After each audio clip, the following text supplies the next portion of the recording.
Srimad Bhagavad Gita, Chapter 4, Transcendental Knowledge. Jnana Karma Sannyasa Yoga. Shri Bhagavanuvacha. Shri Bhagavanuvacha.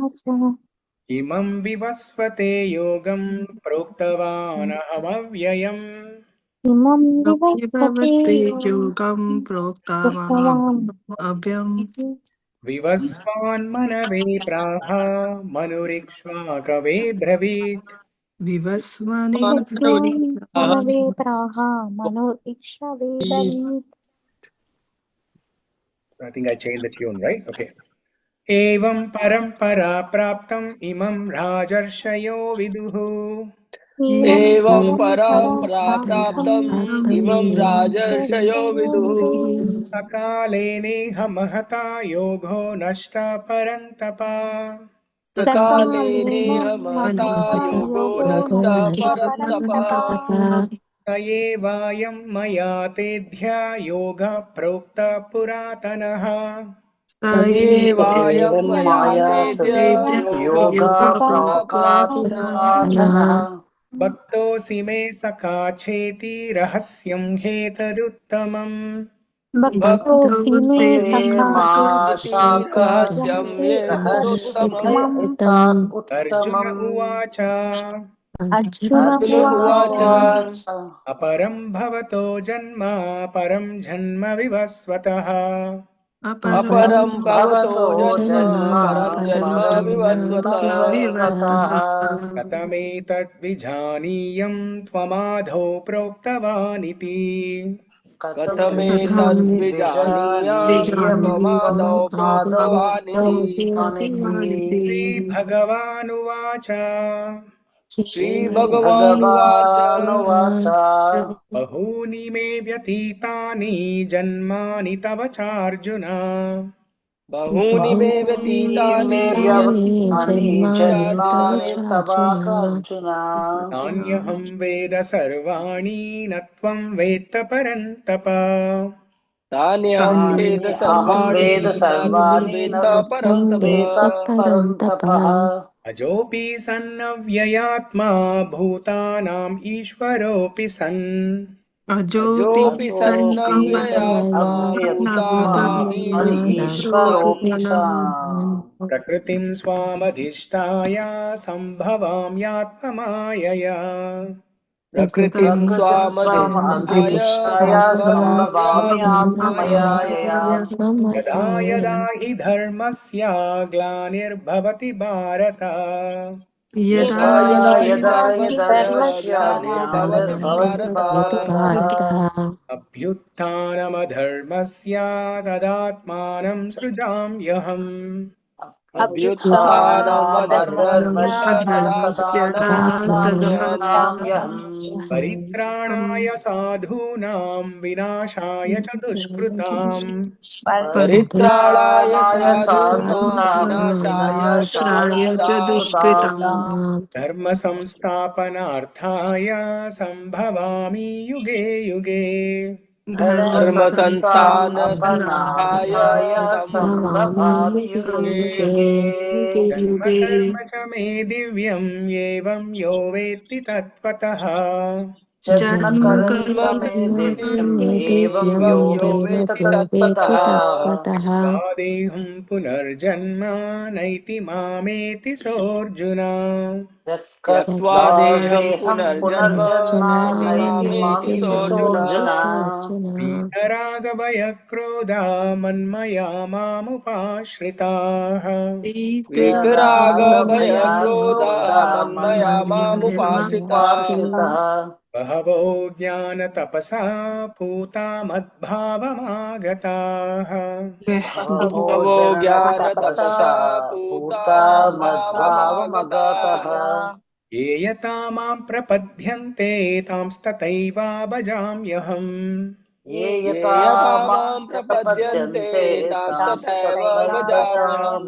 Mama मम वर्त्मानुवर्तन्ते मनुष्या पार्थ सर्वशः मम वर्तमानुवर्तन्ते वर्तमानुवर्तन्ते मनुष्या मनुष्या पार्थ पार्थ सर्वशः सर्वशः काङ्क्षन्ता कर्मणां सिद्धिं यजन्ता इह देवताः काङ्क्षन्त काङ्क्षन्ता कर्मणां कर्मणां सिद्धिं सिद्धिं यजन्त इह यजन्ता इह देवताः देवता क्षिप्रं हि मानुषे लोके सिद्धिर्भवति कर्मजा क्षिप्रं हि मानुषे लोके सिद्धिर्भवति सिद्धिर्भवति कर्मजा कर्मजा चातुर्वर्ण्यं मया सृष्टं गुणकर्मविभागशः चातुर्वर्ण्यं मया चातुर्वर्ण्यमाश्रष्टं सृष्टं गुणकर्म विभागशः गुणकर्मविभागशः तस्य कर्तारमपि मां विद्य कर्तारमव्ययम् तस्य तस्य कर्तारमपि मां कर्तारमपि विद्य कर्तारमव्ययम् कर्तारम् मां अव्ययम् कर्माणि लिम्पन्ति न मे कर्मफले स्पृहा न न मां मां कर्माणि लिम्पन्ति न लिम्पन्ति मे न मे कर्मफले स्पृहा कर्मफलस्पृहा इमां योऽभिजानाति कर्मभिर्न स बध्यते इति मां यो विजानाति कर्मभिर्न कर्मभिर्न स बध्यते बध्यते एवं ज्ञात्वा कृतं कर्म पूर्वैरपि मुमुक्षुभिः एवं एवं ज्ञात्वा ज्ञात्वा कृतं कृतं कर्म कर्म पूर्वैरपि पूर्वैरपि मुमुक्षुभिः कुरु कर्मैव तस्मात् त्वं पूर्वतरं कृतम् कुरु कुरु कर्मैव कर्मैव तस्मात् तस्मात् त्वं त्वं पूर्वतरं कृतम् पूर्वतरं किं कर्म किमकर्मेति कवयोऽप्यत्र मोहिताः किं किं कर्म किम् किमकर्मेति कवयोऽप्यत्र मोहिताः तत्ते कर्म प्रवक्ष्यामि यज्ञात्वा मोक्षसे शुभात् तत्ते कर्म प्रवक्ष्यामि यज्ञात्वा मोक्ष्यसे शुभात् कर्मणो ह्यपि बोद्धव्यं च विकर्मणः कर्मणो कर्मणोऽपि बोद्धव्यं बोद्धव्यं बोध्यं च विकर्मणः विकर्मणः अकर्मणश्च बोद्धव्यं गहना कर्मणो गतिः अकर्मणश्च बोद्धव्यं गहना कर्मणो गतिः कर्मण्यकर्म यः पश्येद् अकर्मणि च कर्म यः कर्मण्यकर्मया कर्मण्यः पश्येत् पश्येत् कर्मणि कर्मणि च कर्म यः कर्मण्यः स बुद्धिमान् मनुष्येषु स युक्तः कृत्स्नकर्मकृत् बुद्धिमान् बुद्धिमान् मनुष्येषु मनुष्येषु स युक्तः युक्तः कृत्स्नकर्मकृत् यस्य सर्वे समारम्भा कामसङ्कल्पवर्जिताः यस्य सर्वे ये समारम्भाः कामसङ्कल्पवर्जिताः संकल्पवर्जिताः ज्ञानाग्निदग्धकर्माणां तमाहो पण्डितं बुधाः ज्ञानाग्निदग्धकर्माणां तमहुः पण्डितं बुधः त्यक्त्वा कर्मफलासङ्गं नित्यतृप्तो निराश्रयः त्यक्त्वा त्यक्ता कर्मफलासङ्गं नित्यतृप्तो निराश्रयः कर्मण्यभिप्रवृत्तोऽपि नैव किञ्चित् करोति सः कर्मण्यपि प्रवृत्तोऽपि नैव किञ्चित् करोति सः निराशीर्यत चित्तात्मा त्यक्तः सर्वपरिग्रहः निराशीर्यतचित्तात्मा त्यक्त सर्वपरिग्रहः शारीरं केवलं कर्म कुर्वन्नाप्नोति किल्बिषम् शारीरं शारीरं केवलं कर्म कुर्वन्नाप्नोति किल्बिषम् यादृच्छालाभसन्तुष्टो द्वन्द्वातीतो विमत्सरः यदृच्छालाभसन्तुष्टो यादृच्छालाभसन्तुष्टो द्वन्द्वातीतो विमत्सरः समासिद्धावसिद्धौ च कृत्वापि न निबध्यते समासिद्धावसिद्धौ समासिद्धौ च च कृत्वापि न निबध्यते गतसङ्गस्य मुक्तस्य ज्ञानावस्थितचेतसः गतसङ्गस्य मुक्तस्य ज्ञानावस्थितचेतसः ज्ञानावस्थितचेतसा यज्ञायाचरता कर्म समग्रं प्रविलीयते यज्ञाचरता कर्म यज्ञायाचरत कर्म समग्रं समग्रं प्रविलीयते परिविल्यते ब्रह्मार्पणं ब्रह्महविर्ब्रह्माग्नौ ब्रह्मणाहुतम् ब्रह्मार्पणं ब्रह्मार्पणं ब्रह्माविर्ब्रह्माग्नं ब्रह्महविर्ब्रह्माग्नाहुतं ब्रह्मणभूतम् ब्रह्मैव तेन गन्तव्यं ब्रह्म कर्म समाधिना ब्रह्मैव ब्रह्मैव तेन तेन ब्रह्मैवेन गन्तव्यं गन्तव्यं ब्रह्म कर्म ब्रह्मकर्म समाधिना समाधिना दैवमेवापरे यज्ञं योगिना पर्युपासते दैवमेवापरे दैवमेवापरे यज्ञं दैवमेवापरेज्ञं योगिना योगिना पर्युपासते पर्युपासते ब्रह्माग्नौ अपरे यज्ञं यज्ञेनैवोपजुह्वति ब्रह्माग्नौ ब्रह्माग्नेय ब्रह्माग्नौ अपरे अपरे यज्ञं यज्ञं यज्ञेनैव यज्ञैवोपजीवते श्रोत्राणीन्द्रियाण्यन्ये संयमाग्निषु जुह्वति श्रोत्रादीनिन्द्रियाण्यन्ये श्रोत्रादीनिन्द्रियाण्यने संयमाग्निषु संयामग्निषु जुह्वति जवाते जिह्वति शब्दादीन् विषयानन्या इन्द्रियाग्निषु जुह्वति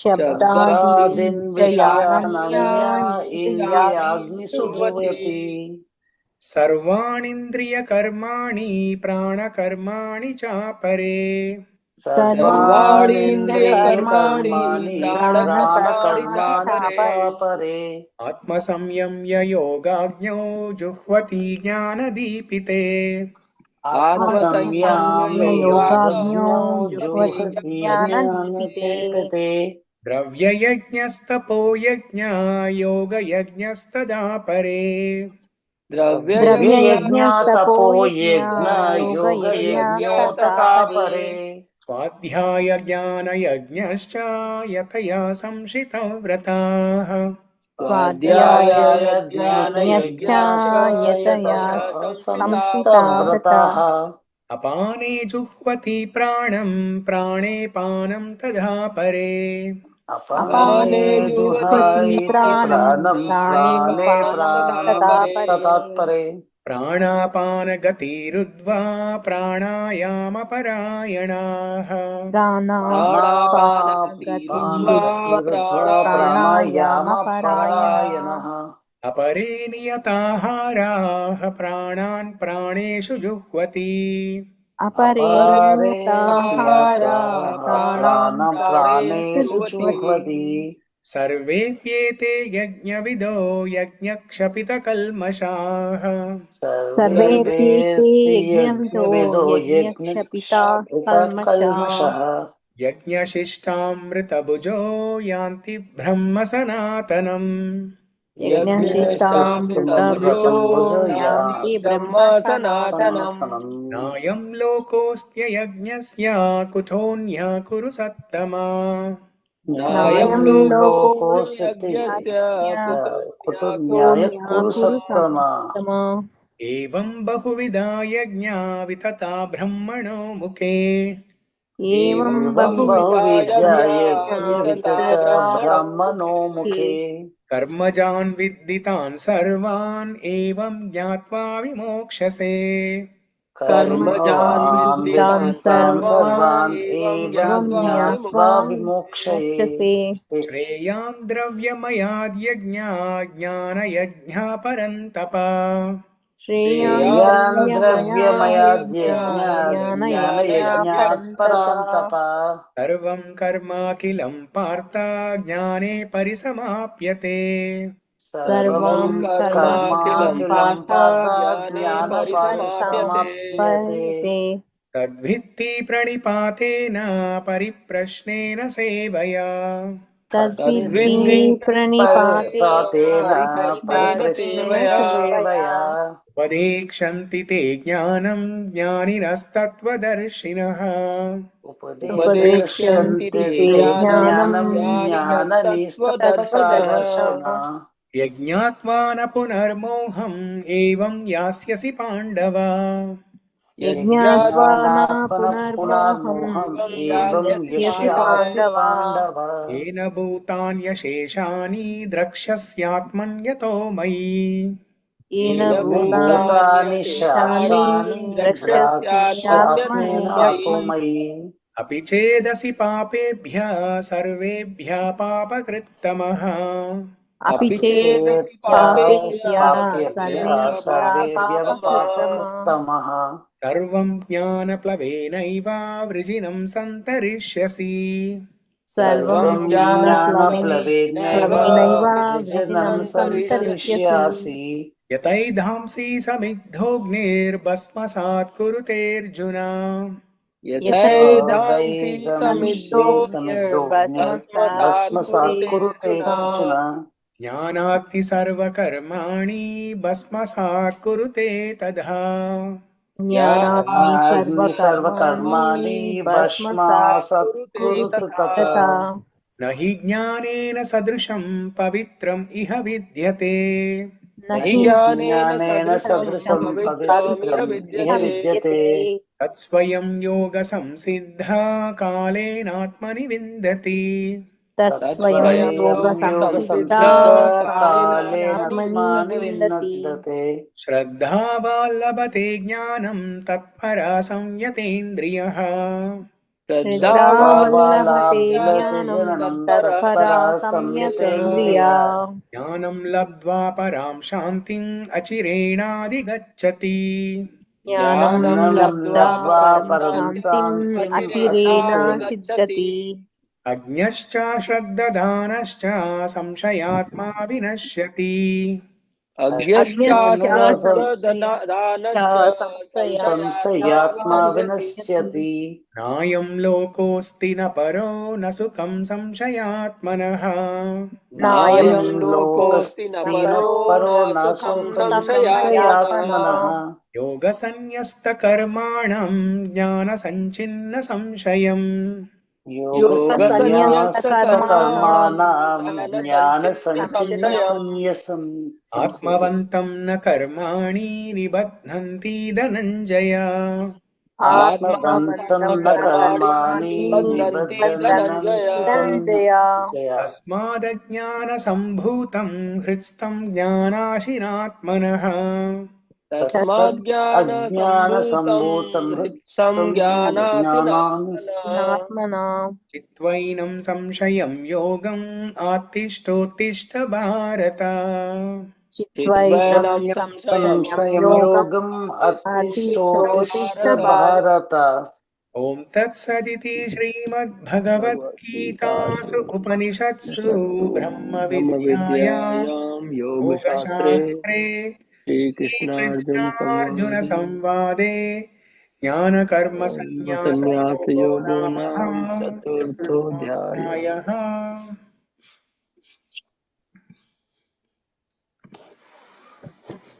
Okay, so we'll discuss the next shloka 4.22.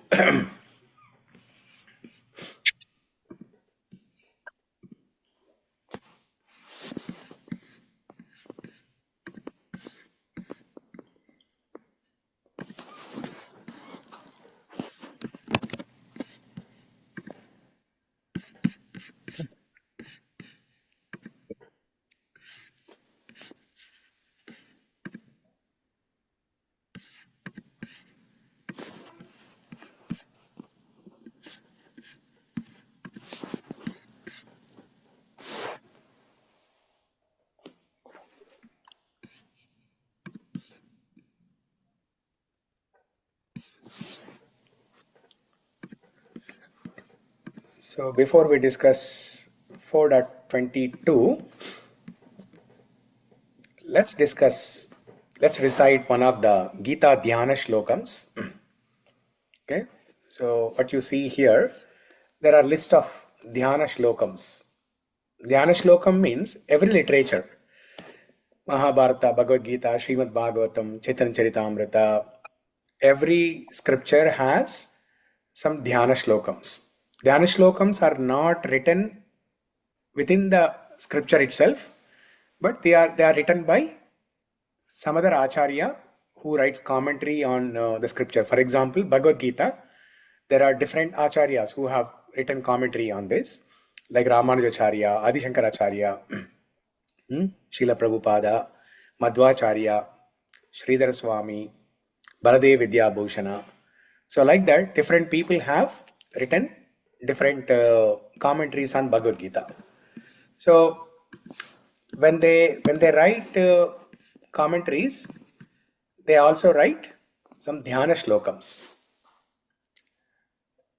For Bhagavad Gita, the dhyana shlokams are written by Adi Shankaracharya, and they have been used predominantly by all sampradayas, not just uh, the followers of Adi Shankaracharya, but everybody, all other sampradayas, they follow these dhyana slokams. Because these dhyana slokams are written in Padma Purana, Gita Mahatmya section of Padma Purana.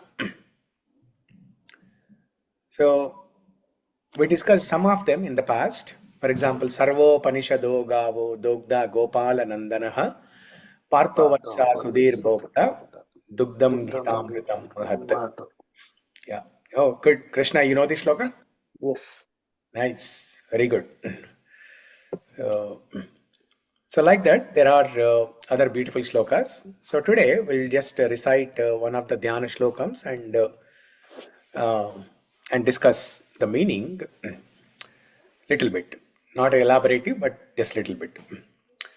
Prapanna parijhataya totra vetraikapanaya jnana-mudraya krishnaya gitamrita-dahe namaha. Salutations to Krishna, who is a wish-giving tree, who holds a cane to drive the cattle, who also shows the seal of jnana and gave us all the nectar of Gita. Okay, so I'll recite this shloka 2 lines at a time, and then you can repeat after me. Prapanna parijhataya totra vetraikapanaya न परिजाताय तोत्र वेत्रैकपाणये jnana-mudraya krishnaya gitamrita-duhe namaha. ज्ञानमुद्राय कृष्णाय कृष्णाय गीतामृतदुहे नमः. नमः Okay, so Abhishek, you want to recite the shloka? प्रपन्न परिजाताय तोत्र वेत्रैकपाणये Prapanna ज्ञानमुद्रा parijataya दाताय totra vetraikapanaya पुत्रवैत्रैकपाणये ज्ञानमुद्राय कृष्णाय गीतामृतदुहे नमः jnana-mudraya ज्ञानमुद्राय krishnaya कृष्णाय gitamrita-duhe namaha. गीतामृतदुहे नमः.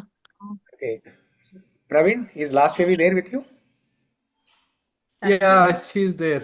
Okay, Lasyavi, can you recite this shloka? Hi, Hare Krishna. Hare Krishna. Hare Krishna. Hare Krishna. Tapanna.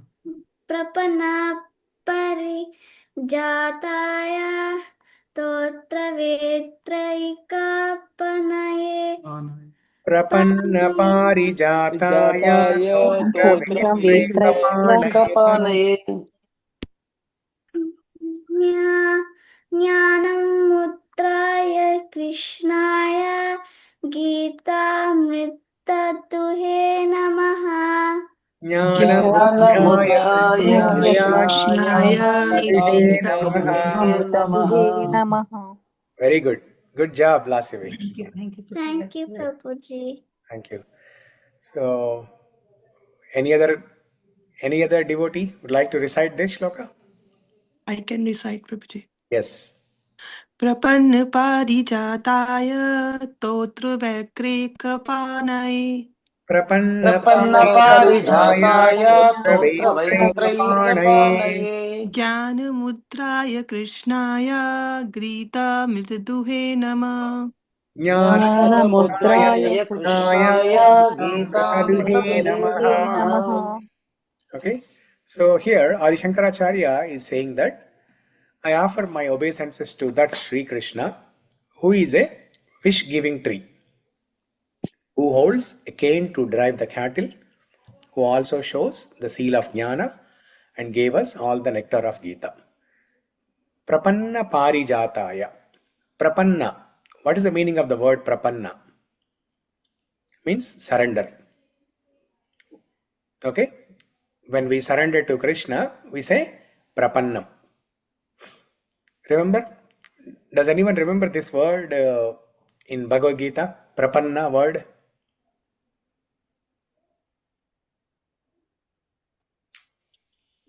In the shlokas that we discussed so far, in the first four chapters.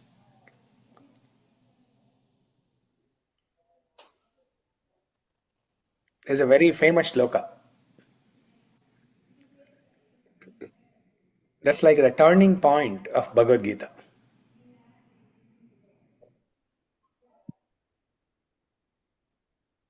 Now somebody will type in Google. ChatGPT, what is the turning point shloka in Bhagavad Gita? Is it in the Paritranaya Sadhunam one, bro? No. That is last. Chapter. That is yeah. That's in the 4th chapter. Paritranaya Sadhana is in this chapter, 4th chapter. Yeah. So what's the turning point in Bhagavad Gita? Okay, forget about the shloka. What's the turning point in Bhagavad Gita? 2.7 sloka ఏంటన్నా? Surrender.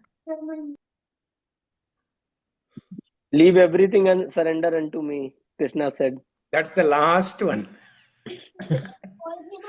That's the last shloka. 18. Prabhuji, the turning point is I think in the first chapter when Arjuna was all lamenting, and after that when Krishna said that everything I have already done and you have to just be part of it and execute it. I think that is where it started. I mean, That's in Arjuna. 11th chapter. That's in 11th chapter. We Okay. haven't even discussed 11th chapter. Prabhuji, isn't it that point where Arjuna said, now I do whatever, so I surrender to you, whatever you will say, now I will follow. Isn't it that? That's in 18th chapter. When he No, accept- Prabhuji. when he accepts him No, as no, a guru. not in the Prabhuji, 18th one. 2.7. When he accept him as a Guru. in when your he guru, accepts previous him as chapter a when he guru. said, Yeah. that's what I was saying. He just accepted him as a guru. But he did not say, now I'm ready to do whatever you wish to say. Whatever No, you say. when Krishna gave the various reason and why he was not fighting, and when Krishna nullified all his reason, and then he said, okay, now Yeah. I will do whatever. Yeah. Yeah. 2.7, Prabhuji? Yeah, 2.7. 2.7. Yeah. Abhishek and Praveen, yeah, you said correctly. Okay. We'll say the sloka. Last year is going to recite. कर्पण्यदोषोपहता स्वभावा पृच्छामि त्वां धर्मसम्मूढचेता यच्छ्रेयस्यान्निश्चितं ब्रूहि तन्मे शिष्यस्तेऽहं शाधिमां त्वां प्रपन्नम्. Yes, very good, very good. Prapannam. Shishyasteham shadimam tvam prapannam. Tvam prapannam. Good job, Lasavi. Thank you, Prabhuji. Yeah. Whenever you sing shlokas, I feel very happy, Lasavi. Thank you. She tried to use your tune, Prabhuji. In Mukundamala Sutta, she says, I'll sing in a Prabhuji tune. Oh, okay. So maybe next week, one day in Mukundamala Stotra class, you can. Oh, Shamakunda, by the way, don't listen to this. There should be an option to mute my voice only to one participant. Everybody else can listen, but only one participant should not listen. What is the reason, Prabhuji? So Kunal Prabhuji is also not in that class, Prabhuji. Abhishek Prabhuji is also not. So Yeah, but all still, of us have to. but still. Now Krishna Prabhuji, I'm sure Krishna Prabhuji is also not in that class. So who is in that class? Praveen Prabhuji. So only Praveen Prabhuji and Should Annapurna listen. Mataji has to listen. I'm not there, Mataji. Only Now Annapurna Mataji is there. Annapurna. Not me. Annapurna is there. Lasavi is there. I'm the side listener. I'm the side So listener. Prabhuji, look, there are 6 widgets I can see on my screen. Oh, in only that Annapurna Mataji is there, but you only target me. So Kunal, Abhishek, they never said they will not join. But you clearly said you will not join. I never said that, Prabhuji. I will not join. I never said. You said that. Don't join. So, yes, last week, next week, one day you can recite Vishnu Sahasranama and one day you can recite Mukundamala Stotra. Okay? Before you get busy with your school and all, before your school starts, you can recite this in the call. It's Okay? starting this week. Wednesday school is starting. Wednesday, yeah? Okay. Yeah, Monday, Tuesday, you can do that. Yeah, good. Okay. So, prapanna, the first word in this dhyana shloka is prapanna parijataya. Prapanna means surrender, or those who have surrendered to Krishna. Like how Arjuna surrendered to Krishna to help with his situation. Similarly, whenever we have difficulty in our life, we surrender to Krishna seeking for help. Prapanna parijataya. Parijata is it can be a flower or it can be the tree that is giving parijata flowers. So why the parijata word is used here? To indicate that Krishna is like that parijata tree who fulfills the wishes of devotees. Kalpataru. You heard this word kalpataru, right? Vancha kalpataru bhyascha kripa sindhubhya evacha.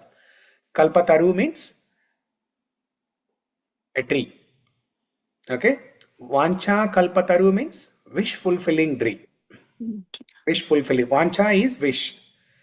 Kalpataru is a fulfilling tree. Taru is tree. Kalpataru is fulfilling tree. Vancha kalpataru, wish fulfilling tree or desire tree. Vaishnavas are compared to wish fulfilling desire trees. So here, now that word vancha kalpataru is used for devotees, Vaishnavas. Whereas here, now Krishna is special, right? We have to use some different word for Krishna. We cannot use the same word like vancha kalpataru. Krishna is vancha kalpataru. Okay? Krishna is also vancha kalpataru, but he is more than that. He is parijata. Prapanna parijataya. He is like that wish fulfilling parijata tree who blossoms nice, beautiful, fragrant, very fragrant parijata flowers. And when Satyabhama asked for parijata flower, Krishna has gone through so much turmoil. You know, he went to Indra, he went to Swargaloka, and then found that first he found that Indra has this parijata vriksha. So he went to Swargaloka, and by that time Krishna came to know that the parijata vriksha was stolen by Narakasura or Bhaumasura. He had to fight with Narakasura, Bhaumasura to get that parijata vriksha. And he faced so much anger from Satyabhama's side. He has seen enough, to fulfill the desire of Satyabhama. So like that, Krishna is ready to go through any trouble to fulfill the desire of devotees. Which devotees? What kind of devotees? Those devotees who have surrendered to Krishna. Prapanna parijataya. That's why once Arjuna said, Shishyasteham shadimam tvam prapannam, then what and all Krishna has done to Arjuna is unimaginable.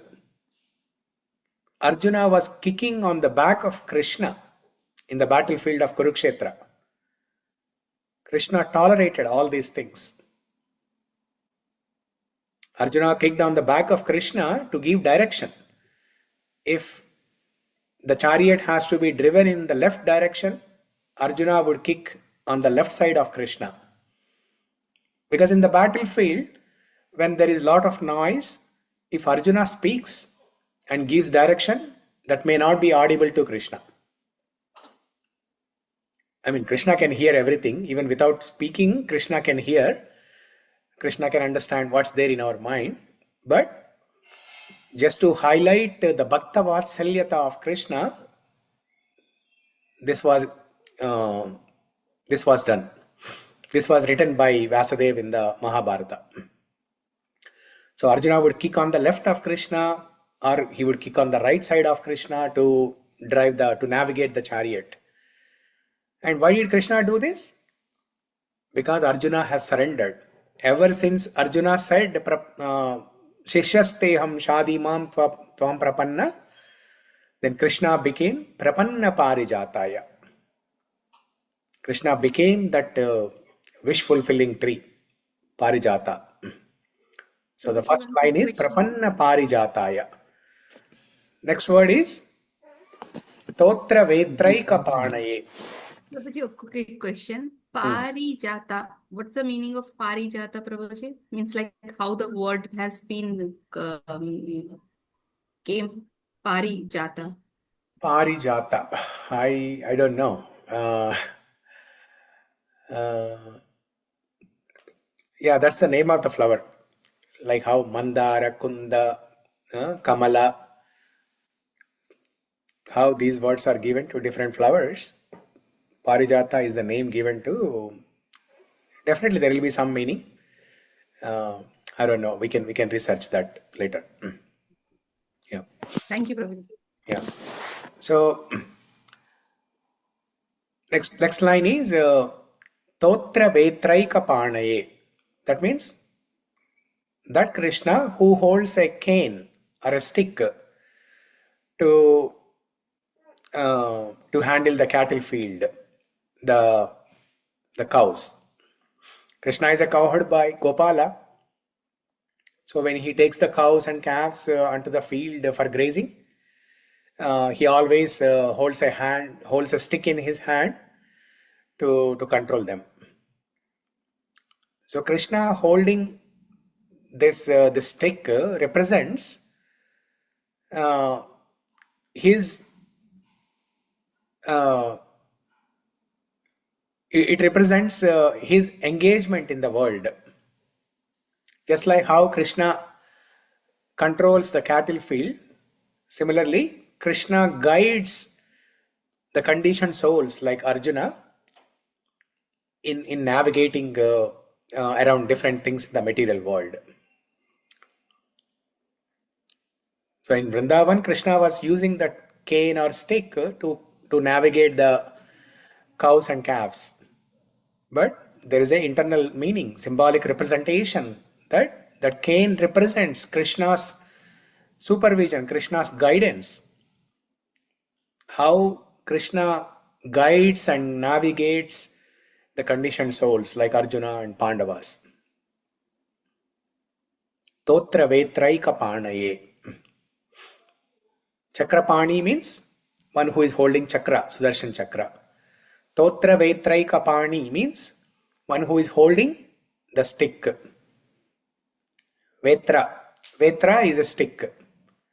Totra vetra means that stick which is used to control the cows.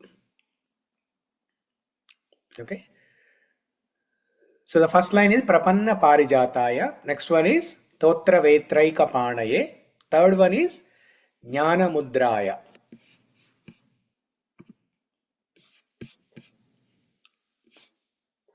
Jnana mudraya Krishnaya.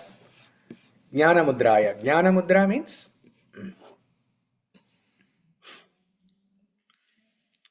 mudra means in those of you who know about yoga and meditation. Position. Position. Nidra means position, right? State position. Mudra means certain posture that you do with your fingers. Like this is one mudra. Okay. So when you are chanting, one thing that can help you to focus your mind is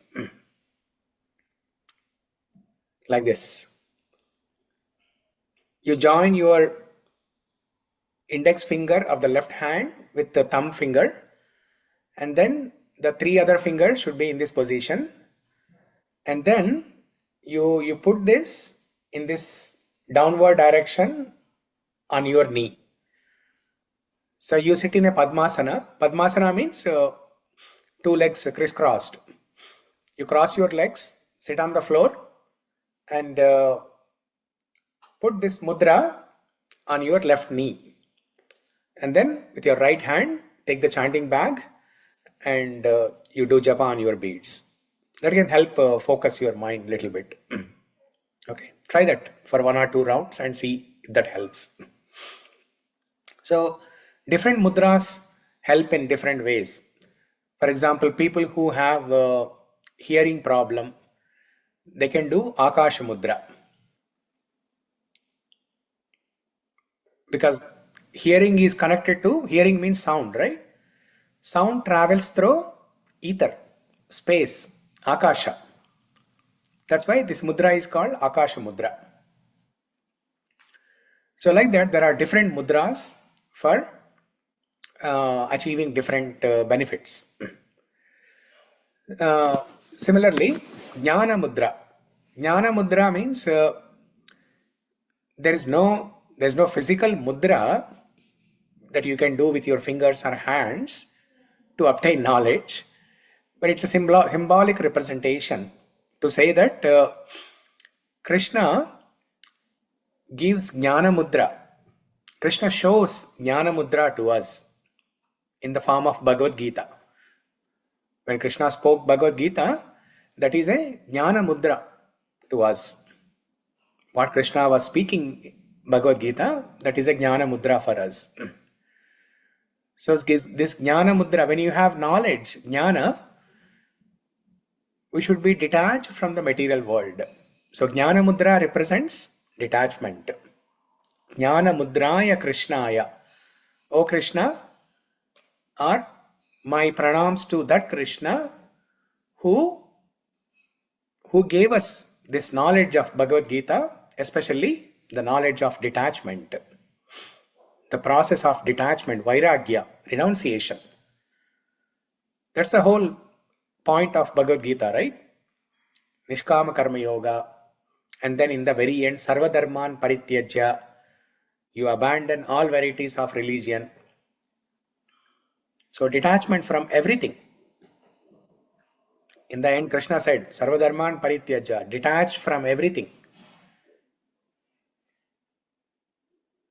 So jnana mudra means detachment. Jnana mudraya Krishnaya. O Krishna, my pranams to you because you have given us this knowledge of renunciation, knowledge of detachment. Jnana mudraya Krishnaya. And then the last line is Gitamrita duhe namaha. And you gave us the nectar of Gita by milking. You milked us. Duhe means milking. Gitamrita duhe namaha.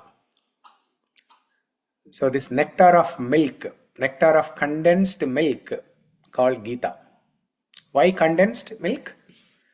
Because Krishna has given summary and essence of all the Vedas in the form of Bhagavad Gita.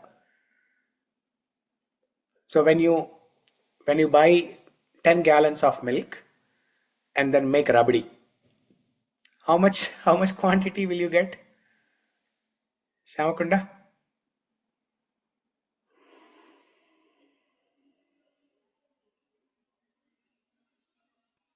Yeah, 1 gallon. Maybe No. 1 gallon, right? Yeah. Out Yeah. of 10 gallons, when you make rabdi, the condensed form will be 1 gallon. Like this, Krishna has milked all the Vedas and gave us the condensed form of it in the form of Bhagavad Gita. That is Dugdam, the Duhe, the nectar condensed form of milk in the form of Gita Amrita. Okay. Prabhuji, one quick question. Like dhyana mudra means that is connected to our means like brain, and that brain is like mind is controlled, Prabhuji. That's why we will have to keep in that mudra. No, there is no physical mudra called Jnana mudra. Mm. Just like how we have Akasha mudra, chin mudra, like this. There is no physical mudra called jnana mudra, but it's a symbolic representation. When Adi Shankaracharya in this Dhyana shloka, when he used this word jnana mudra, it indicates that Krishna, when he spoke Bhagavad Gita, it is like jnana mudra for us. When we hear Bhagavad Gita and implement in our life, that will resolve all our problems. We will develop detachment from the material world, and we will achieve love for God. There's no physical mudra like this or like this, whatever. There's no jnana mudra that you do and then you get all the knowledge. There's no mudra. That. Yeah. Thank you, Prabhuji. Yeah. So prapanna parijataya totra vetraikapanaya jnana mudraya krishnaya gitamrita duhe namaha. Okay. So this is the dhyana shloka of Bhagavad Gita.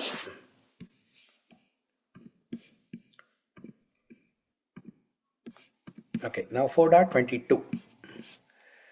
yadṛcchā-lābha-santuṣṭo dvandvātīto vimatsaraḥ. You can repeat after me.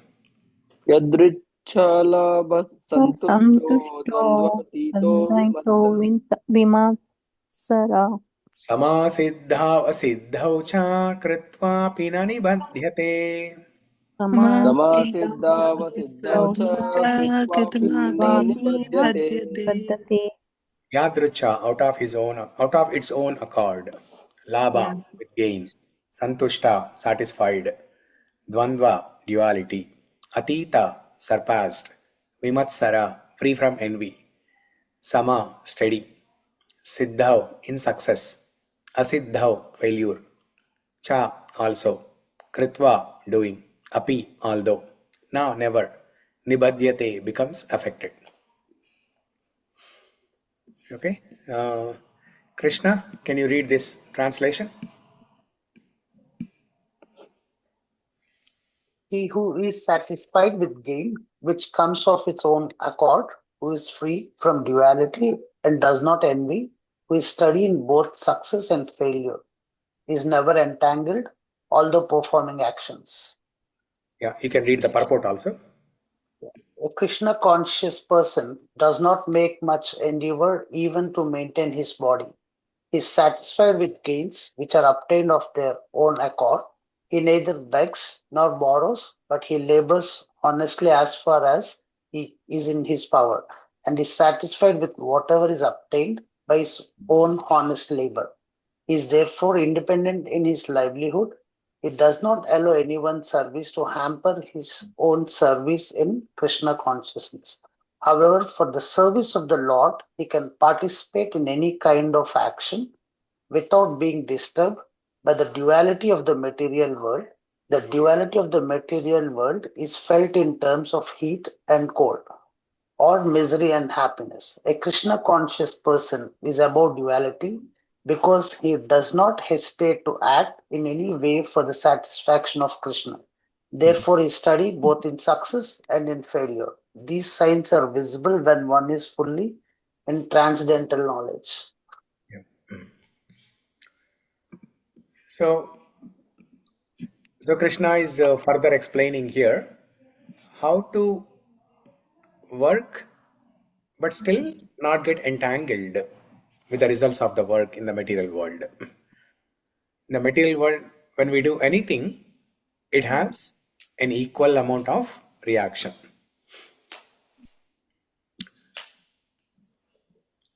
But Krishna explained the concept of akarma, which is bhakti yoga or devotional service. When we do that, we don't get entangled with the results of that work.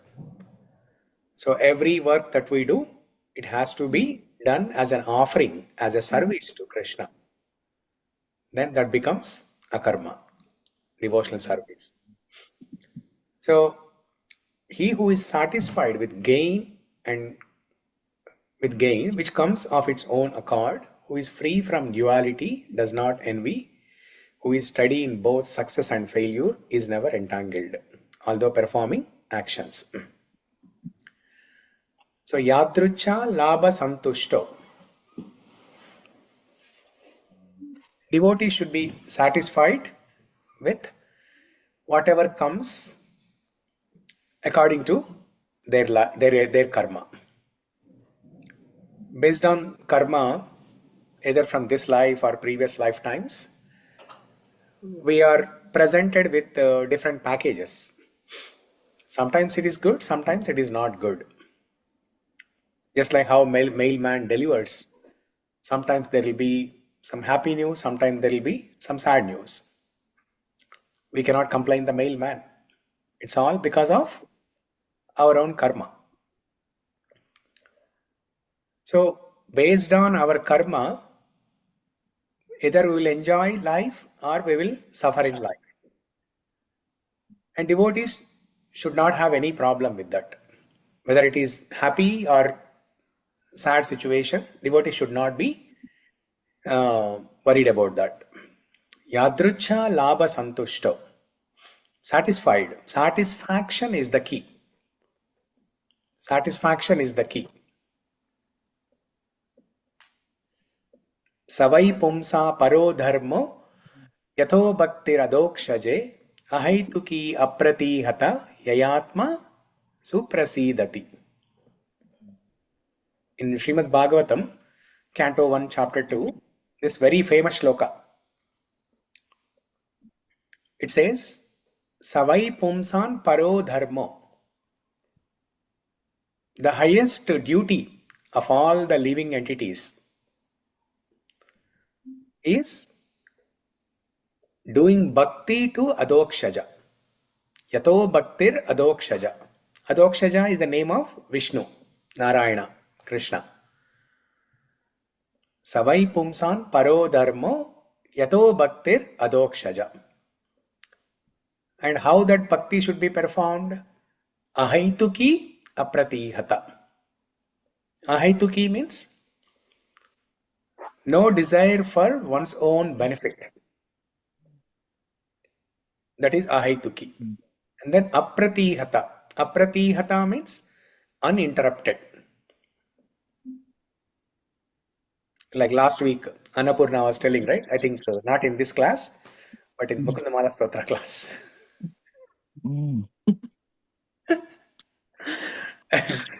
like how the flow of water or flow of river, flow of oil. When you have when you go to Costco and buy a new bottle of oil, and you want to dump that into a small container. So when you start pouring oil from the big bottle into a small container, the oil keeps flowing like a continuous, constant flow, no interruption. That is apratihata. So bhakti should be performed like that. Then what happens? Yayatma suprasidati. Suprasidati. Prasidati means satisfied. Suprasidati means Very satisfied. super satisfied. Super satisfied. Suprasidati. Okay. So here also Krishna is using the word santuṣṭa, satisfaction. Santuṣṭa, prasidata. These are synonyms. Devotee should be satisfied. Whatever comes our own way. Okay. So Krishna tells in the shloka that everything that's happening in our life will come by its own accord. Whether somebody is seeing great success or somebody is going through some calamity, it comes on its own accord. But we think that I have achieved it. Because of my hard work, I became a director of this company. Because of my hard work, I earned 1 million. No, the fact is that even if we don't work like that, you will get 1 million on its own accord, because everything is happening based on previous karma. Based on previous karma, we are forced to act in certain way. We are forced to think in certain way. We are forced to act in certain way, and automatically things will come. But what the problem is, we do and we overdo things. No, but Prabhuji, here it is written, but he labors honestly. So it means we should work, and we should do honest work, like labor honestly. That's what here it is. Even if, like as you said, even if we don't work, Yeah. we will get whatever is written in Yes. our destiny. But it's written here, but he labors honestly. It means we have to work. Yeah, we have to work. That's why I said the problem is we overdo things. Overdo things. Yeah. We have to do what is minimum. What is minimum to maintain the bodily needs, and then perform nice devotional service. Like one works for these FANG companies and then opening his own startup. What's that? So one is working for these companies, big companies, and then on the weekend working for his startup. Yeah, yeah. Doesn't need to do that. Even you are about to get laid off, doesn't need to do that. means Prabhuji, if you don't do it right, you will not know whether you are destined to get more. But Prabhuji, what did he say? I'm saying, like, if until unless you try right, Yeah. you will not know whether you are destined to, because even if you are not destined to get right, even if you try hard, you will not get it. Yeah. Yeah. That's why we have to do, as Prabhupada explains in the purport, we have to labor. We have to work. We cannot sit idle, thinking that, oh, Krishna in this shloka 4.22, he said, yadṛcchā-lābha-santuṣṭo. And then from tomorrow onwards, Praveen will say that, okay, Annapurna, I'm not going to work from tomorrow. I'm just going to sit at home. Everything will, the money will come. The money will knock on the door and... Prabhuji, I have a small statement here, like, because that also hit me. I was from FANG companies. So I worked for Microsoft, Amazon, Google, Yeah. Motorola, right? So now I have my startup. I know. I was going to tell your name. When Shamkunda said that, I was going to tell your name. I want to tell this, right? Like, see, now we have Radhanath Swamiji, we have Govindas Swamiji, their Holy Highness. So one have their different purpose. Like as Prabhuji mentioned, we don't know the destiny. Maybe we have a different purpose. Maybe we are here to give employment for someone else. Or maybe we need to help a needy in a different format, but maybe if you reach there, you may not be able to reach them. Right? Yeah. So that's what it is, in accord with God, in harmony with God. It may not be just for the greed.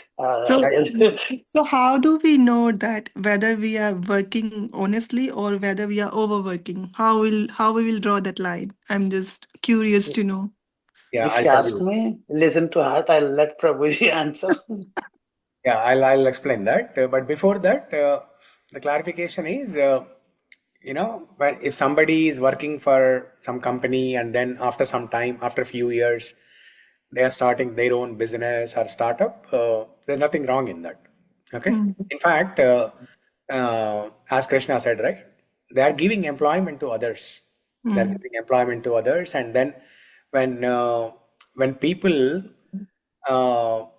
who are accomplished in their material life, if they take up bhakti, that will be inspiring to others in the material world.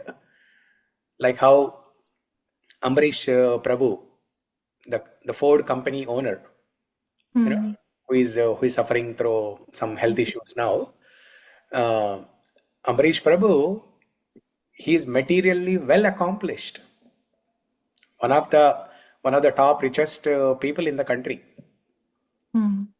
But he has taken up bhakti seriously, and that has inspired so many people. That has inspired so many. If an ordinary, let's say if a rickshaw wala takes up bhakti, if a rickshawala joins ISKCON, will that become sensational news? Will anybody be inspired?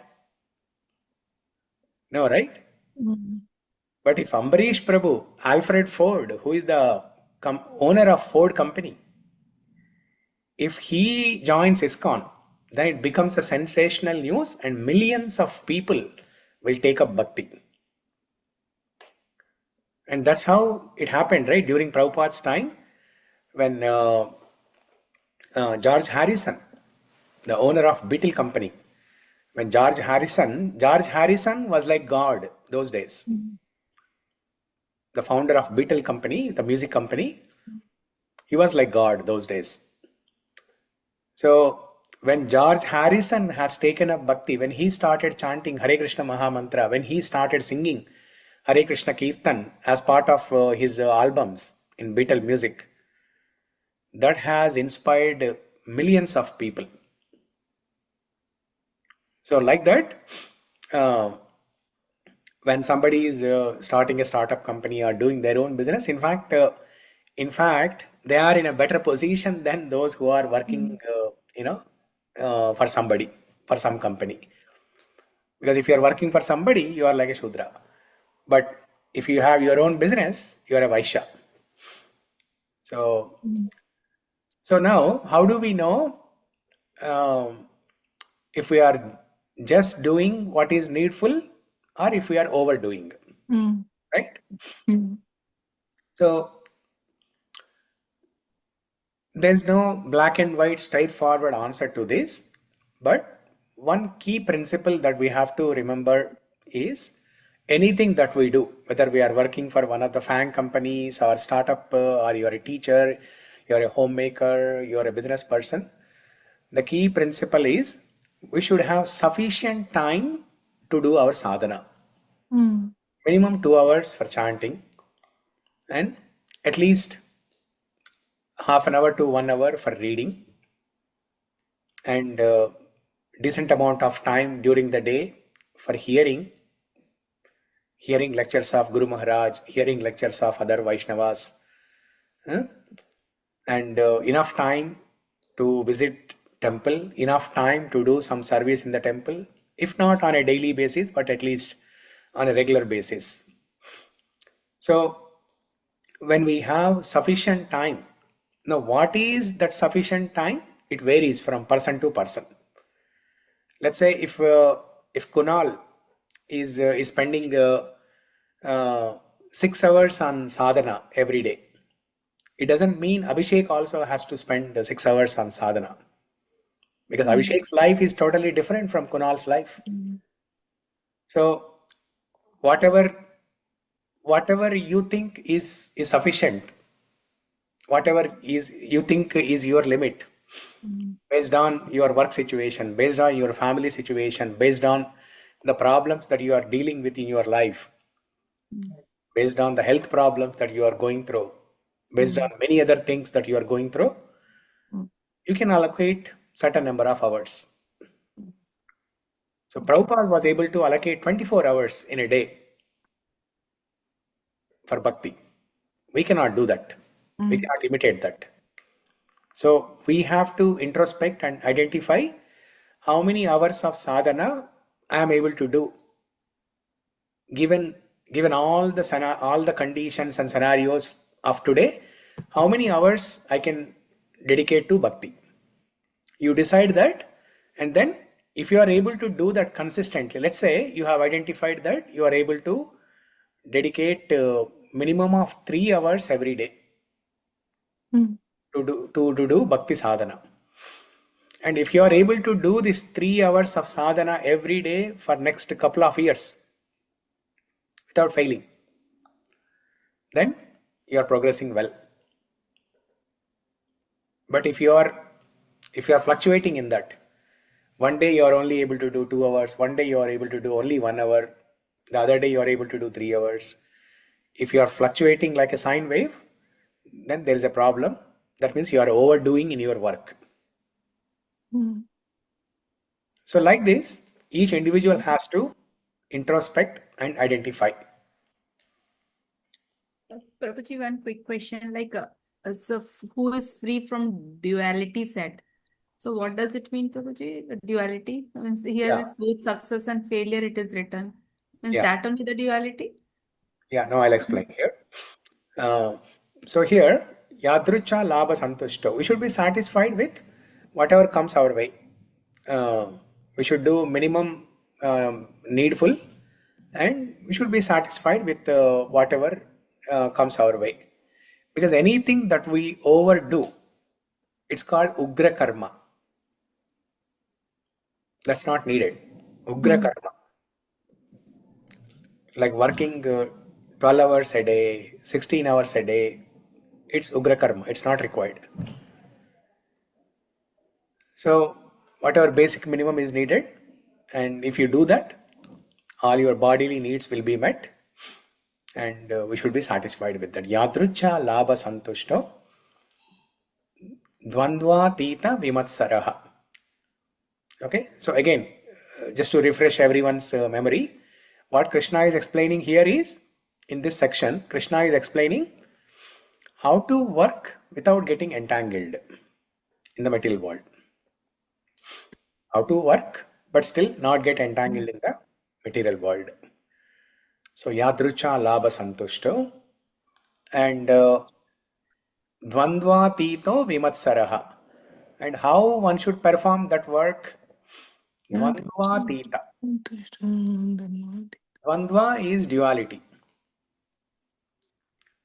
Happiness and distress, heat and cold, day and night. These are all dualities. Dvandva. Atita means beyond. One should work in such a fashion that they are beyond these dualities. That means, if you go to first line, yadṛcchā-lābha-santuṣṭo, whatever comes your way, that means sometimes a happy situation will come your way, sometimes a sad situation will come your way. You should be dvandvātīta. You should be above the dualities of happy and distress situations. Okay? So is that clear, Annapurna? Thank you, Prabhuji. We are clear, Prabhuji. We have to be satisfied in any scenario, Prabhuji. Yeah, No yeah. dualities. Thank you, Prabhuji. Because if there is a happy occasion at one time and then sad occasion another time, there are two contrasts. Two contrasts, right? This is dvandva, duality. But when you become subject to these dualities, then you get entangled. When you are attached, or when you are disturbed by the dualities and work in that fashion, you will be entangled. That's why Krishna is asking here, yadṛcchā-lābha-santuṣṭo dvandvātīto. Rise above the dualities of happiness and distress and be satisfied with whatever comes your way. Okay? So dvandvātīta, and then next important thing is vimatsaraḥ. Matsarya means envy, enviousness. Vimatsara means the opposite of that, non-envious. We should rise above the dualities, and also we should be non-envious of others. These are the two qualities. When we are working in the material world, these are the two qualities. We should rise above the dualities of happy and distress, and we should also work with non-enviousness to others. Now this word vimatsara, matsara, comes from the root word matsya, which means fish. Matsya means fish. Why matsya is the root word for matsarya is the quality of a fish is that when the fish is in the water, it can be a small pond or a river or a ocean or wherever, or in a small aquarium wherever.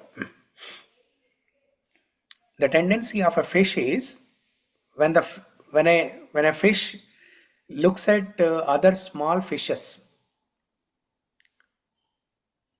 the fish will think that these small fishes, one day they will grow big, they will become as big as me, or maybe bigger than me, and they will eat me up. Thinking that this big fish will eat up the small fishes. But will that ever happen? No, it will never happen. If the small fishes are growing and becoming bigger, the big fish will also become bigger and bigger. And as long as they are swajatiyas, one fish will never eat up the other fish.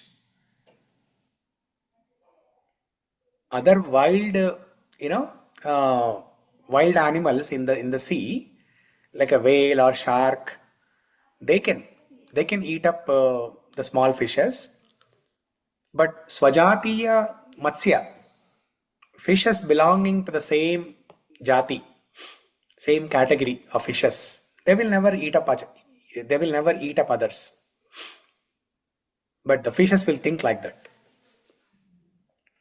that the small fishes, they will grow big and they will eat me up. Enviousness. That's why this word matsarya comes from the root word matsya. Thank you, Prabhuji. Very nice. Yeah. So we should become vimatsara. Why? How is this quality vimatsara is related to the point that Krishna is telling in this shloka? Krishna is telling how to work and not get entangled. So how is this word vimatsara, non-enviousness, is related to the point that Krishna is teaching here? Can anybody explain? Because we should not even come into the duality, and we should not even compare with others that they are success or failure in that way. Like fish is watching other, the small fish will grow up, then it will eat. And when we, in that way, he wants to eat the small fishes. So if we look others, we will be thinking about, we will be entangled in that way, but that is not the reality, Prabhuji. In that way we can understand. Means we should not compare. Because of that, it is been written, Prabhuji. So more clearly, can somebody explain more clearly? Prabhuji, what I understood is we should not be envious, because envy brings us to work more, to achieve more. Yes. Yeah. So we should not get entangled into these things. Just work honestly. Whatever comes easily will come to your way. Don't entangle into these things. Yeah, that's the essential point. When we become envious, when we compare our life with others and looking at what others have and we don't have, and if we become envious, what will happen? We want to achieve that. We want to achieve what others have. In that process, we will overdo things. We'll work extra hard. We'll work more than needed, more than necessary. And that will keep us binding. That will keep us binding more and more. Already we are getting entangled with whatever we are doing. And if we have this quality of matsarya, we will overdo things, and that will increase our bondage in the material world. So we should not compare. Okay? Dvandvātīto vimatsaraḥ. yadṛcchā-lābha-santuṣṭo dvandvātīto vimatsaraḥ siddhāv asiddhau ca kṛtvāpi na nibadhyate. siddhāv asiddhau ca kṛtvāpi na nibadhyate. Now this word here, this line, siddhāv asiddhau ca. Siddha means success. Asiddha means failure. Siddha can also means perfection or success. Siddha, asiddha, success and failure. Now, when you start doing something, there can be success or failure. And one should be equal in both success and failure. Sama. Sama siddhāv asiddhau cha. Sama siddhāv asiddhau cha. See, the first one is yadṛcchā-lābha-santuṣṭo. Whatever comes your way. That means sometimes even if you don't work, something will come in your way. Mm. The result of karma will manifest in your life, Mm. even if you simply sit in your house. Even if you lock up yourself in a room and just sit and do nothing, still the karma can manifest in your life. That is yadṛcchā-lābha-santuṣṭo. But here the third line, sama siddhau asiddhau cha, is when you start working, when you start doing something, there can be success or failure.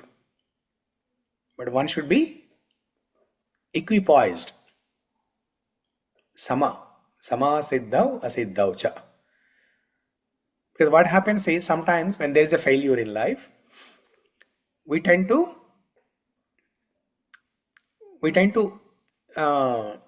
overcome that failure and achieve success. And we'll work extra hard.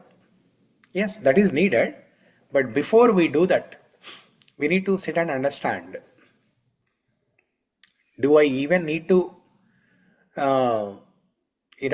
start it all over again and achieve success? It depends, right? It depends on case by case basis. For example, if a student has failed, in 10th grade, student cannot quote this line saying that sama siddhau asiddhau cha, success or failure, I will be equipoised. Parents will not be equipoised. Huh? Parents will not be equipoised. Parents will not be equipoised. So that's not a good example for equipoised. So in that case, student has to work extra hard to achieve success and pass the examination. But if somebody is trying to, somebody is already in some job and they are trying to get a better job, giving some interviews, they are failing in the interviews. So they need to understand, is that really needed? Is that really required to change jobs now? Is it really required to work extra hard to get a better job? Or are you satisfied with whatever you have now? That's the question we have to ask. Sama siddhau asiddhau cha kṛtvāpi na nibadhyate. Kṛtvāpi. If we do this, then na nibadhyate. We will not be entangled. Badhyate means entangled. Na nibadhyate means not getting entangled. So one quick question, Prabhupada. Like you're saying, we are giving a number of interviews here now. So based on the age, we have to take a call, or how we can take it, Prabhuji? That call. Since you said of 10th class, right? That's also age, like he has to study, right? yeah. So when we are giving the interview, so anything age factor is there? Something to decide on that, Prabhuji? Yeah, age factor, there are many factors, but most importantly, the sufficient time. I told you the key principle, right? Do you have sufficient time to practice your sadhana nicely? Are you able to allocate sufficient time for your sadhana? If anything is disturbing that key principle, then you should not do that. Thank you, So for sadhana also, what I understood is sometimes it's also depend. Like sometimes the job is not sufficient, giving us sufficient enough money that we can focus on sadhana. We have to take care of family first. If we are looking for the job because the earning we are like whatever we are earning here in particular job is not sufficient for our family, we will not able to focus on our sadhana. So then that's become a priority. Yeah. Yeah, so many things. Your family situation, your financials, your sadhana hours. Are you able to do sadhana nicely? Yeah. So if if this extra endeavor of attending interviews and getting a better job is disturbing your sadhana, Mm. instead of 3 hours, you are able to do only 2 hours. Then you take longer time. Don't rush. Don't rush to crack the interview in 1 month or 2 months. Rather, you do it slowly. You keep a goal of passing the interview and get a better job, but don't rush. You don't have to achieve that in 1 month or 2 months. Keep a longer goal. 6 months to 1 year. I should get a better job because I need to pay off my mortgage or to support my family needs. I need little more extra income. So I definitely need this better job. If that is the situation, take your time, 6 months to 1 year. Nothing is going to fall in 6 months to 1 year. So like that, you have to always keep the sadhana hours in priority. Whatever we do, that should not disturb our sadhana hours. The amount of reading, the amount of chanting, the time for visiting temples, doing services, they should not be disturbed. Okay, so that's about this shloka 4.22. Now let's go to next shloka. And talking about this matsariya, right? This word in matsara, vimatsaraḥ in this shloka. Srimad Bhagavatam also, the very second shloka of Srimad Bhagavatam, Canto 1, Chapter 1, shloka number 2. Very, very famous, very important shloka. The first two shlokas of Srimad Bhagavatam, they are called invocation shlokas. Invocation shlokas. The first shloka is Janmadhyasya yatonvayad itaratas charteshvabhignaswarat tene brahma hridaya adi kavaye muhyanti yat suraya tejo vari mridham yata vinimayo yatra visargo mrita dhamna svena sada nirasta kuhakam satyam param dhimahi. May I always meditate on that absolute truth, who is the cause of all causes, who is the cause of janma, mrityu, jara, vyadi. Janmadhyasya yatonvayat itaratas. Okay, and then the next shloka number 2, that also has this word matsara. Dharma projita kaitavotra paramo nirmatsaranam satam vedhyam vastavamatra vastu shivadham tapatrayonmulanam. Srimad-Bhagavate Mahamunikrite Kim va Parairíshvara Sadyo Hridhyavarudhyatetra Kritibihi Shushrushubistakshanat. So this is the second shloka, very famous, important shloka in Srimad Bhagavatam. Nirmatsaranam satam. Similar word, vimatsara, nirmatsara, means not being envious of others. Not being envious of others. Be satisfied with whatever you have. Okay. Next shloka 23.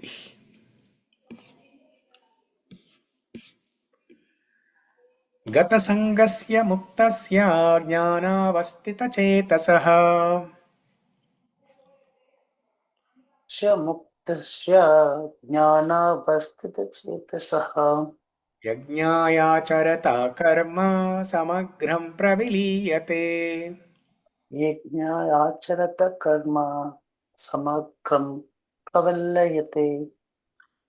Gata-saṅgasya, of one unattached to the modes of material nature, muktasya, of the liberated, jñānāvasthita, situated in transcendence, cetasaḥ, whose wisdom, yajñāya, for the sake of yajna, Krishna, acharata, acting, karma, work, samagraṁ, in total, pravilīyate, merges entirely. Okay. Yeah. Praveen or Annapurna, can you read this translation and purport?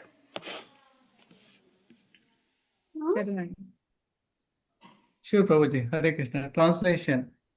The work of a man who is unattached to the modes of material nature and who is fully situated in transcendental knowledge merges entirely into transcendence. Purport. Becoming fully Krishna conscious, one is free from all dualities and thus is free from the contamination of the material modes. He can become liberated because he knows his constitutional position in relationship with Krishna, and thus his mind cannot be drawn from Krishna consciousness. Consequently, whatever he does for Krishna, who is the primeval Vishnu. Therefore, all his works are technically sacrifices because sacrifice aims at satisfying the Supreme Person, Vishnu Krishna. The resultant reactions to all such work certainly merges into transcendence, and one does not suffer material effects.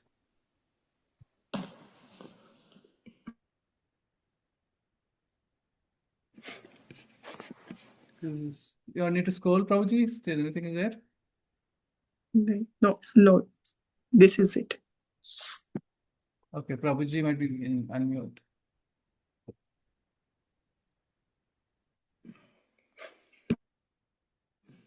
Yeah, just give me 1 second. Okay.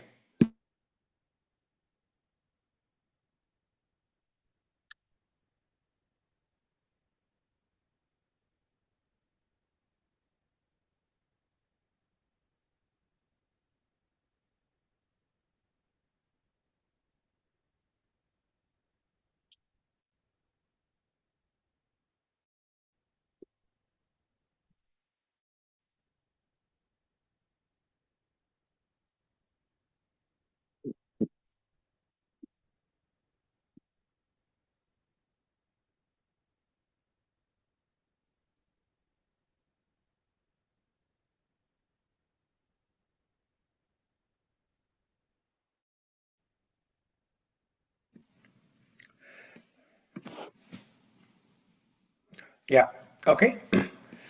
So, in this shloka, gata-saṅgasya muktasya jñānāvasthita-cetasaḥ yajñāyācarataḥ karma samagraṁ pravilīyate. Krishna is telling here, work of a man who is unattached to the modes of material nature and who is fully situated in transcendental knowledge merges entirely into transcendence.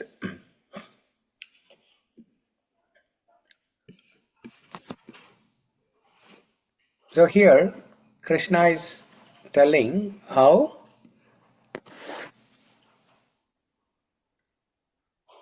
all the works that we do in the material world, they should be done as a sacrifice to Krishna. Krishna is called Yajna Purusha. He is the benefactor of all the yajnas. You know, when you do the fire sacrifice, Havan, and you put different oblations into it, some grains, some fruits, flowers, different, or ghee, you offer different oblations into the fire sacrifice. And the fire represents the mouth of Lord Vishnu. He is the benefactor. He is receiving all the offerings that we are doing in the fire sacrifice, the homam or havan. Similarly, all the work that we do in the material world, it should be done as a yajna, as a sacrifice, as an offering to Krishna. We discussed this topic of yajna in 3rd chapter, the cycle of sacrifices, right? Cycle of sacrifices. How grains are produced, how living entities subsist on food grains, and how grains are produced. Grains are produced by rains, and how rains are produced. Rains are produced by clouds, and how clouds are produced. Clouds are produced by the sacrifices, and how sacrifice is produced. Sacrifice is produced by performing occupational duty. And how should we perform the occupational duty, or where the details of occupational duty are mentioned? They are mentioned in the Vedas. How the Vedas are produced? Vedas are produced by the Lord, by the Supreme Lord. So this is a cycle of sacrifices. Cycle of sacrifices. So here also Krishna is telling the same thing, that whatever we do, we should do it as a sacrifice for Krishna, for the satisfaction of Krishna. Then we will not be entangled.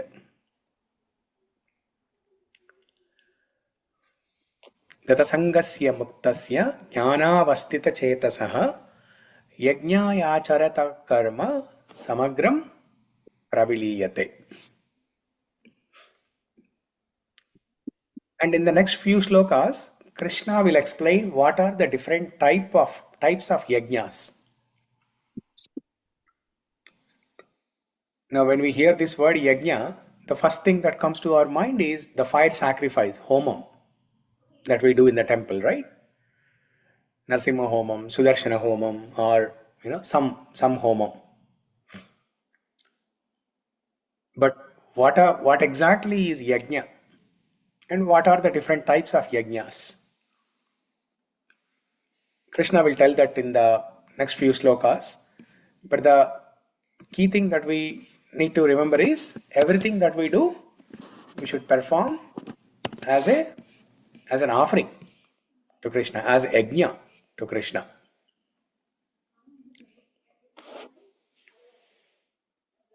Gata-saṅgasya. Sangha means attachment. Gata-saṅga means whose attachment has gone away. This word gata means something that has happened. Gata-saṅga. That means the sangha, attachment, has become a thing of past. It has become history. Once upon a time, we used to have attachment. Now it is history. It is obsolete. We don't have attachment anymore. That's why gata-saṅga. Gata-saṅgasya muktasya. So whoever has developed this detachment, that person is liberated. Muktasya. jñānāvasthita-cetasaḥ. Jnana-vasthita. Jnana means knowledge. Vasthita means situated, being situated. And cetasa, cetana, cheta means consciousness. Jñānāvasthita-cetasaḥ means such a person's consciousness is situated in knowledge. This cetasa is situated in jnana, knowledge. So what is knowledge? Knowledge is to know what is karma, what is vikarma, what is akarma. That is knowledge.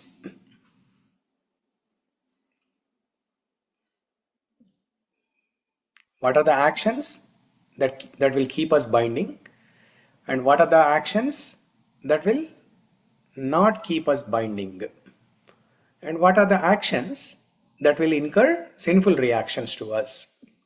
That is knowledge. So when once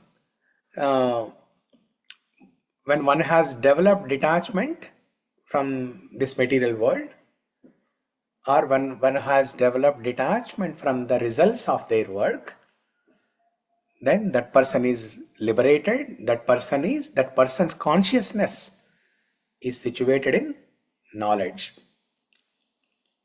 And such a person, whatever he does, it is like yajna. Yajñāyācarataḥ karma.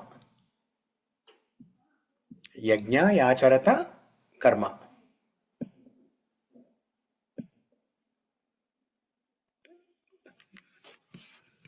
So that line, you have to read it like this. Oh, I'm not sharing my screen, right? Okay.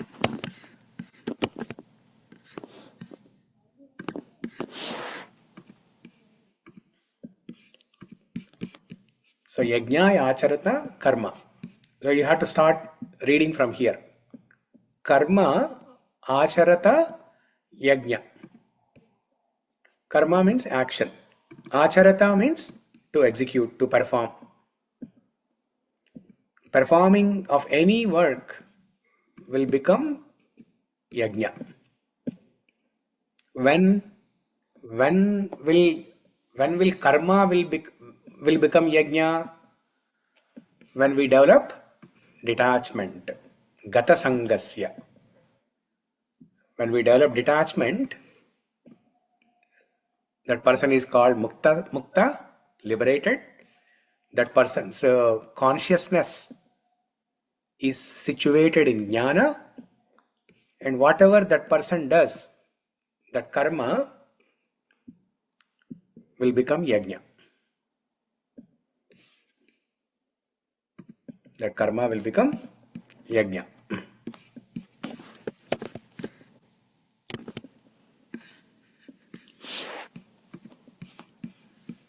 And then finally, samagraṁ pravilīyate. Samagraṁ means all his work. Samagraṁ means totality, the whole thing, all his work. Pravilīyate means merging. That person's karma, or the result of such person's karma, action, will merge into transcendence. The person will not merge into Brahman, but the result of his work will become one with transcendence. That means Krishna or Vishnu will receive the result of that work. And his work will become transcendental. Samagraṁ pravilīyate.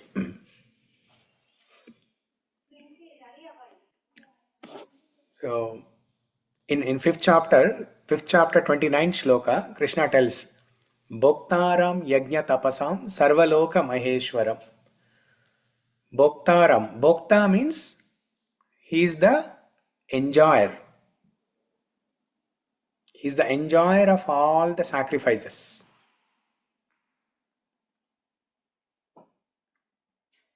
Enjoyer of, he is the benefactor of all the sacrifices.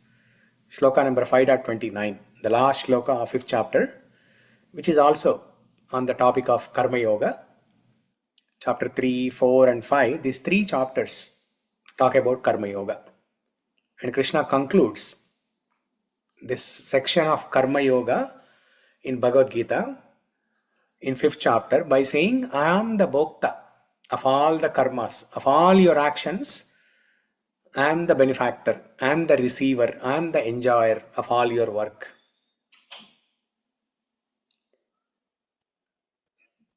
Now, why is Krishna saying this? That he is the enjoyer, he is the Bhokta. When I am doing all the hard work and Krishna is coming and saying that he is the Bhokta, he is the enjoyer, it's not fair. Right? So how do we understand this? Can anybody explain?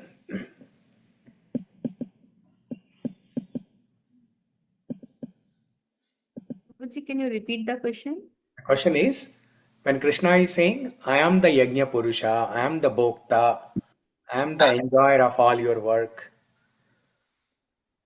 But in fact, we are the ones who are doing all the hard work.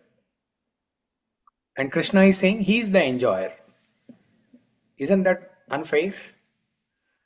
We are doing all the hard work and Krishna is saying he is enjoying. No, but who is making us to do? Who is giving us energy, Prabhuji? Only Krishna only, right? Inside the Krishna is the one who is sitting, giving us energy, but it's a misconception like we are doing. We have only inculcated that thing. Yeah, I felt okay. So Krishna is giving the energy. Similarly, Krishna should also give us the ability to enjoy, right? But why is Krishna saying he is the enjoyer? Why is Krishna not telling you are the enjoyer? because we are the part and parcel of Krishna, because Krishna is the one who is enjoying, na Prabhuji. Like, I am not, it's like, as per the scriptures, I cannot say, but we feel like we are not the enjoyer because we are the part of Krishna. That's why Krishna is the enjoyer, Prabhuji. That way we can understand. Okay. Somebody else? Prabhuji, is it like that, that if he is satisfied, that everyone will satisfied anyways? Okay, very good. That is one way to interpret this. If Krishna is satisfied, everyone else is satisfied. Krishna is like the root. If the root of a tree is nourished, then all the branches, leaves, fruits, flowers, vegetables, everything is nourished. Okay, that's one way. But when Krishna is telling like, I'll give a simple example, right? See, in the olden days, when let's say in our high school we win some competition and then there's a prize money of 1,000 rupees. Those days 1,000 rupees itself is a big thing, right? In 90s 1,000 rupees itself is a big thing. So what our parents used to say, our parents used to say, okay, good job, beta, give me that 1,000 rupees, I will save it with me. That's what they will say, right? I'll keep it with me, they'll say. I Now, say today also, Prabhu. huh? Today I say the same thing today also to my kids. Whenever they give it to me, I will spend on you only. Just give it to me. I will spend cautiously, like wherever it is needed. Yeah, yeah. We still keep doing that, right? Even now. So why the parents do that? The child is the one who is doing all the hard work, but the parent is saying, give me the money, I'll keep it with me. Because the parent knows that if the money is kept with the child will misuse it. But if the money is kept with the parent will give it to the child when the child wants it. When the child is in the need at the proper time, in the correct situation, in the correct time, the parent will help the child by giving that money. Similarly, when Krishna is saying that do everything as a yajna to me, yajñāyācarataḥ karma, do everything as a sacrifice to me.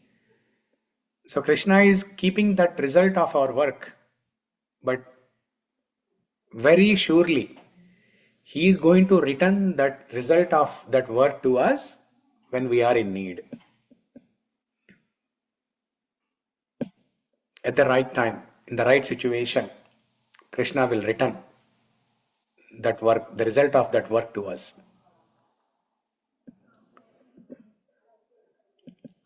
We discussed this in Mukundamala Stotra, right? Remember, Annapurna?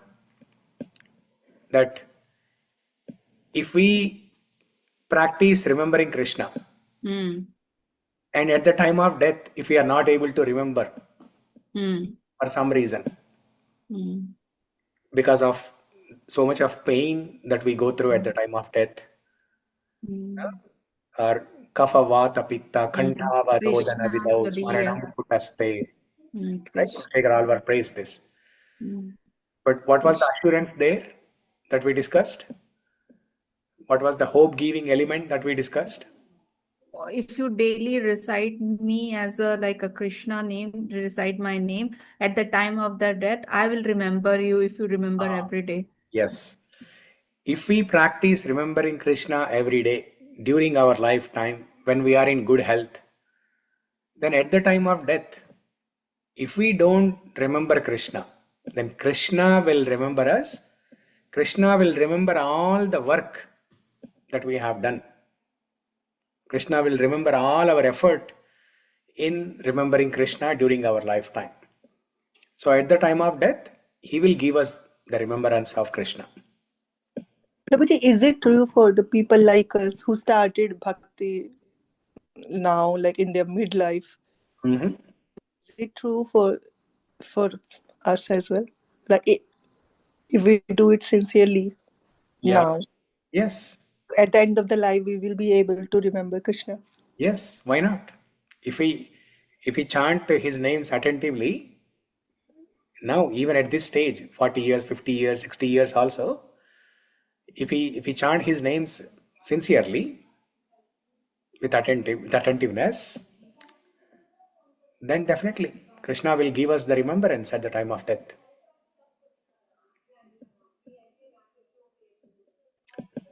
So it all depends how much shraddha that we are keeping, how much bhakti, how much bhav we have for Krishna. If we do with shraddha, bhakti and prema, then yes, Krishna will definitely make us remember him. If we are not able to remember because of the bodily pains, Krishna will give us the remembrance. Krishna will send somebody at that time. We discussed right in the Mukundamala Stotra class again. Krishna will send some devotee who will chant Hare Krishna Maha Mantra and then suddenly will remember Krishna. Or Krishna will send somebody who will do some nice kirtan or read Bhagavad Gita, Bhagavatam, and hearing that we will remember Krishna, and while remembering Krishna we will leave the body. He will make some arrangement. Krishna will make some arrangement.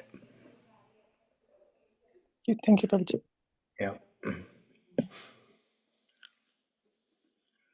Okay. So that's about this shloka. Gata-saṅgasya muktasya jñānāvasthita-cetasaḥ yajñāyācarataḥ karma samagraṁ pravilīyate. And then in the next few slokas, Krishna will tell what are the different types of yajnas. This is a very, very famous, very important shloka, 4.24. You can recite this shloka every time before you are about to eat your prasadam. So somebody will serve prasadam in your plate, and before you eat, this is a prayer that you can offer. Brahmarpanam brahmahavir brahmagnau brahmanahutam brahmaiva tena gantavyam brahma karma samadhina. It's a beautiful shloka. Every line has the word Brahma, Brahma, Brahma. So what are these different Brahmas and what is this shloka? What is the significance of this prayer when we are honoring prasadam, when we are eating prasadam? That we will discuss in the next class. So now I have to eat prasadam by reciting this prayer and then go somewhere to attend a Rangetram. I will be there too, Prabhu. You'll be there too? Yeah. And the host has given me an order to be there by 2:25.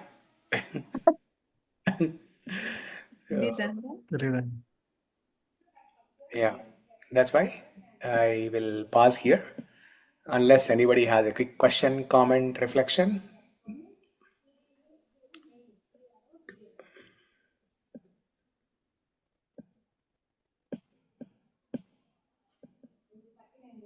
Okay, if nothing else, we'll conclude the call here. Thank you everyone for Hare joining. Krishna. Hare Krishna. Grantaraj Srimad Bhagavad Gita ki Jai. Srila Prabhupada ki Jai. Hare Krishna. Thank you, Hare Prabhuji. Krishna. Hare Thank you, Krishna. Prabhuji. Hare Hare Krishna. Thank you. Hare Krishna. Hare Krishna. Hare Krishna.